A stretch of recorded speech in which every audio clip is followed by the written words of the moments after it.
Policia e Lezhës ka hartuar një plan të posaçëm masash për garantimin e rendit, sigurisë dhe mbarvajtjes së pelegrinazhit tradicional në kishën e Shnandout në Laç, i cili zhvillohet më 12 dhe 13 qershor dhe mbledh mijëra besimtar nga gjithë Shqipëria dhe rajoni.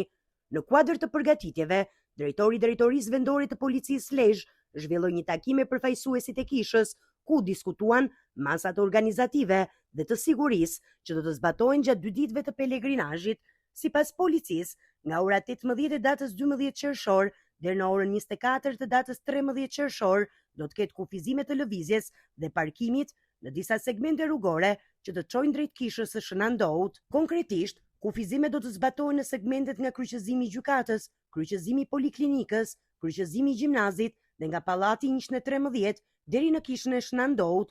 Në këto akse do të lejohen të qarkullojnë vetëm mjetet e transportit publik të licencuara, si taksit e autorizuara, mjetet e kishës, automjetet e personaliteteve shtetëror, si dhe mjetet e emergjencës, zjarfikset dhe policia.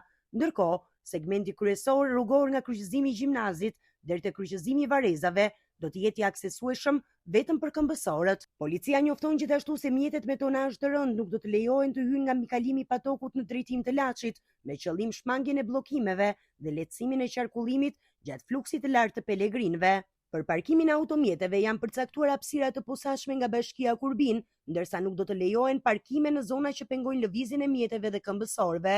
Policia e Lezhës u bën thirrje qytetarëve, besimtarëve dhe drejtuesve të mjeteve që të respektojnë udhëzimet e efektivëve në terren dhe të përdorin rrugë alternative në mënyrë që pelegrinazhi të zhvillohet në mënyrë të sigurt dhe pa incidente.